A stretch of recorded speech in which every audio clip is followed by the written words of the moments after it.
Hello Libra, Sun, Moon, Rising and Venus signs. Kamusta po kayo? Sana ba'y nasa mabuti kayong kalagayan? Welcome back po sa Star Tarot. At kung bago kayo dito, welcome din po kayo. Please subscribe, like, share my videos, and leave me a comment po kung nakaresonate kayo. Thank you. First message po ninyo, number 15, moving out of stagnation. So, napakaganda nito. Kasi muli, no, magiging busy na kayo, makakaalis na kayo sa sitwasyon na parang na-stuck kayo, no? Na-stuck kayo, walang nangyari, walang progress, walang development, walang pag-usad. So, ba't ngayon, ano, maganda kasi magkakaroon na kayo ng opportunity rito para muli, maging busy kayo. Muli, tatayo na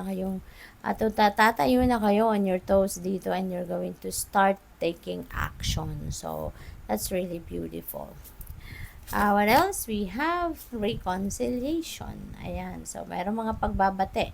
Kung meron kayong nakaaway, meron kayong hindi nagkaintindihan in the past, no? So, ngayon, maaaring kayo magkakapatawaran na, maaaring kayo ay magkakausap ng muli, at po pwedeng mag-compromise, or po pwedeng talagang you will just talk it over, at alam mo yun, mapapatch up na ninyo siguro kung ano man ang hindi ninyo pagkakaintindihan. And it will end up, no, in a reconciliation. Kaya good luck sa'yo. Me-talks, repairing the body, mind, and spirit. Ayan. So, panahon din ngayon para mag-repair ka ng sarili mo. No? Ng isip mo, damdamin mo, katawan mo, yung ganon. So, definitely you need some time to rest. You need some time to relax, no? Kailangan mo na i-replenish, no, ang iyong katawan, no, from the lost energy. So, baka kailangan mo rito na mag-step baka muna ng kahit saglit lang dyan sa worldly things na pinagkakaabalahan ninyo, at unahin mo muna yung pagpapahinga. Kailangan mo siguro ng massage, kailangan mo siguro na mag-meditate ka, kailangan mo siguro na magpa-therapy ka. Physiotherapy, it really helps us well to relax our body, diba? Aside from massage. Kaya kung ano man sa tingin mo ang makakapagpa-relax din sa inyo, gawin ninyo yun. No? Para, ano mo na lang yan sa sarili mo, balato mo na lang din yan. Wow! Libra, look at that. You have the fortune's wheel.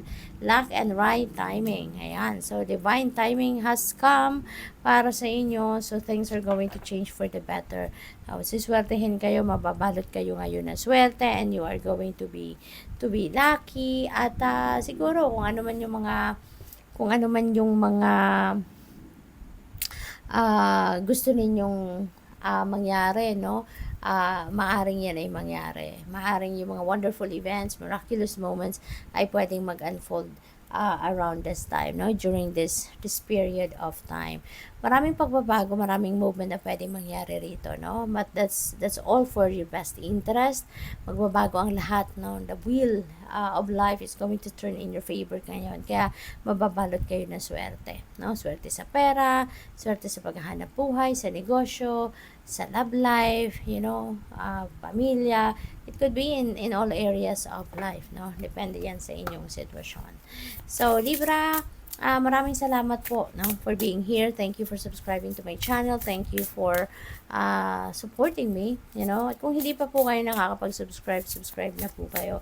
And by the way, I would like to say hi kay at Maria Yui 3981. Shout out po sa inyo, at maraming salamat po, no, sa inyong suporta sa aking channel, at saka maraming salamat din, no, sa mga nagpapadala ng super thanks, sa mga nagpapadala ng donasyon, katulad ng ating beloved member na si at Maria Yui 3981. At sa inyo pong lahat, no, sa mga hindi nag-skip ng ads dyan, maraming salamat for your support.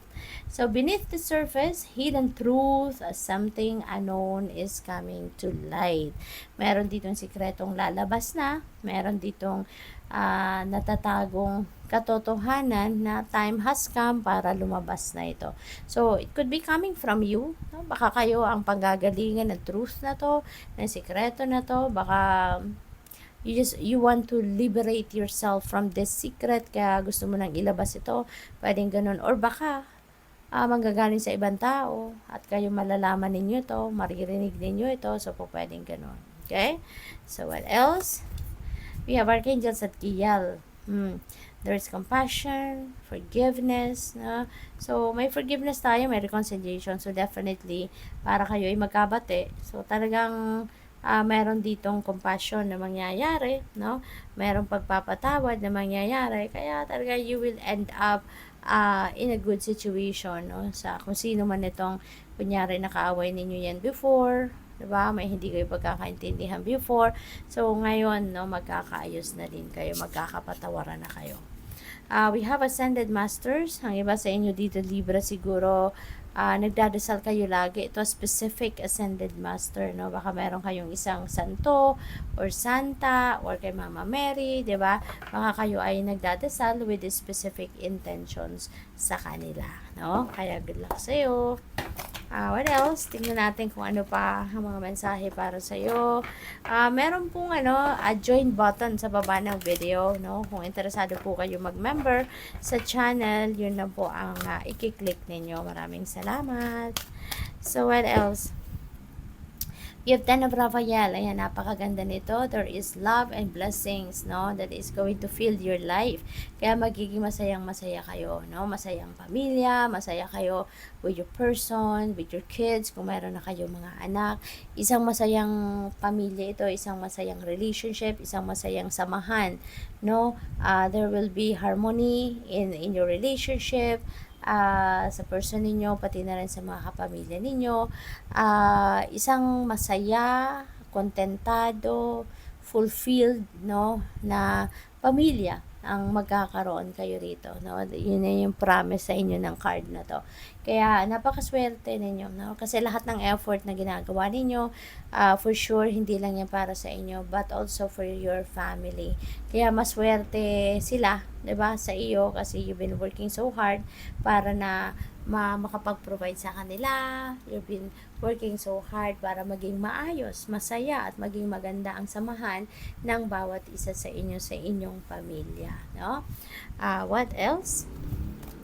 We have Ace of Michael. Ace is a new beginning. Kaya definitely meron dito magsisimula ng bagong ganap sa buhay ninyo. Si Fortune's Wheel then, that is also a new beginning. There are a lot of changes happening. At yun nga, maraming pwedeng magbago sa buhay ninyo, no? There are a lot of new ideas, diba? New plans that may arise. Maaring magkakaroon din kayo rito ng magsisimula din kayo rito ng pagbabago sa approach ninyo sa mga tao. Maybe sa ngayon, mas magiging honest na kayo sa kanila, mas magiging honest na din kayo sa sarili ninyo. You will be able now siguro to change how you communicate with other people as well. Siguro magkakaroon din kayo ng pagbabago, no, na siguro you're going to start to be more authentic, 'di ba, sa pakikipag-communicate ninyo. Maaring you're going to start communicating clearly, effectively, at yung totoo, ano nararamdaman ninyo talaga, no, magiging authentic kayo. So, what else? We have 8 of Gabriel. Ayan, there are sudden changes happening sa buhay ninyo. You know, marami talagang pagbabago dito, and because there are a lot of different opportunities, no, that are coming your way. Kaya napakaganda rin itong mga kaganapan sa buhay ninyo. Kaya kung mayroong opportunity kasi na dadating, talaga hindi mo to papakawalan na, hindi mo na to papatagalin pa. You're really going to take action right away, at titignan nyo agad ito. You will be interested in it, no, agad-agad. Kaya magte-take action kayo agad dito. So good luck. Thank you for watching. Love and light. Namaste.